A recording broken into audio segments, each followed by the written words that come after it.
atong daygon, atong himayaon ang ngalan sa atong Ginoong Hesukristo karon ug sa tanang panahon. Umari ka o Hesus.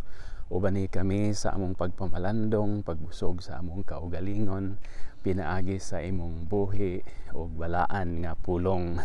Lucas kapitulo 9 bersikulo 58 si Hesus mingingon nga ang mga milo adunay mga buho, ang mga langgam dunay mga sag, apan ang anak sa tao wala gyud luna nga kahigdaan sa iyang ulo. Huwag makaingon ta nga Jesus tibagbag pud sa iyang mga tubag kay kining iyang gisulti tubag man sa gisulti sa usa ka tawo ngadto kaniya nya magtutudlo, gusto kong musunod kanimo, gusto kong muuban kanimo bisag asa ka paingon nya mao toy tubag ni Jesus. Unsa man nimo na og dili nimo sabton ang konteksto o sige pasabot ni Jesus moingon jud ka nga natibagbag murag na igamay si Jesus apan ang tubag ni Jesus lawom kaayo. Ingon lang gyud siya nga dili sayon ang pagsunod kanako kay ang mga milo duna magani lugar sila, ang mga langgam dunay mga sag, apan ang anak sa tao wala gyud. Mao lagi na ang impunto lang ni Jesus nga ang pagsunod kaniya, pagsunod sa Ginoo dili lang gyud pahayahay. Dako kining insulto o dako kining pagtamparos sa mga relihiyon karon, mga simbahan karon nga klaro tataw kaayo nga kwarta lagi giagap. Sige lang magtukod og building, mga templo, palami, pasikat nga sila mo'y kinadatuan, kinadag kwarta.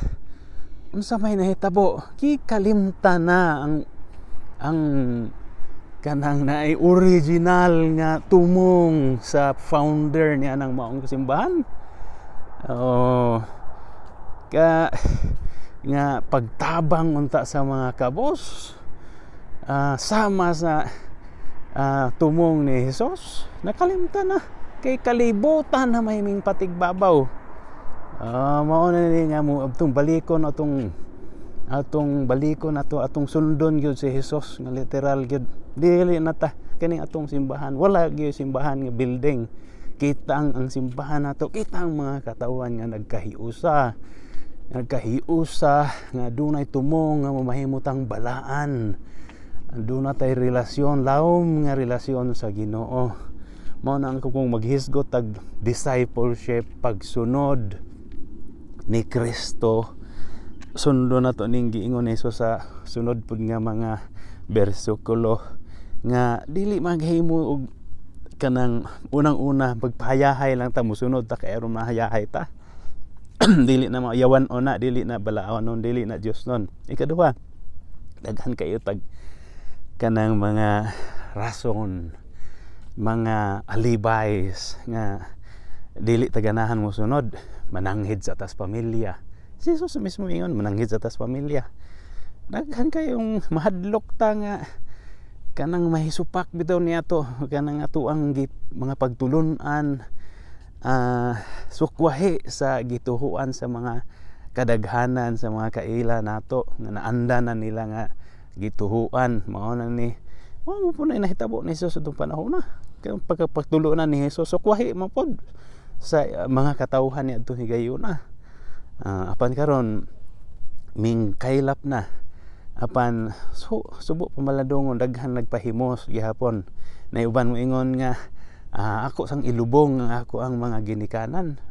Mga rason na po na, excuses na po na aron dili mo sunod ni Kristo nga gusto lang yun nila nga ang ila lang yung gusto nga mao'y matuman dili ang kabubuton sa Ginoo. Mo na nga kung magsunod ganita isip disipulo ni Kristo, kabubuton yun ni Kristo mo atong sundon, dili ang ato ang kaugalingon.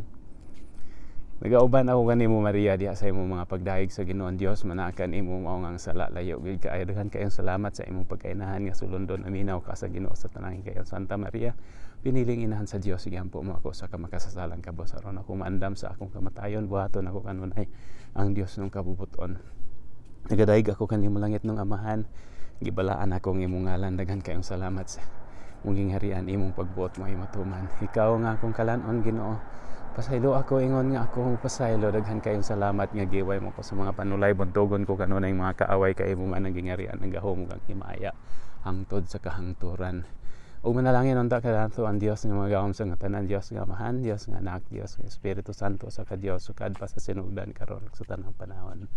Ang grasya sa atong Ginoong Hesukristo, manaon ta kanatong tanan nga mga balaang katawhan sa Dios. Amen.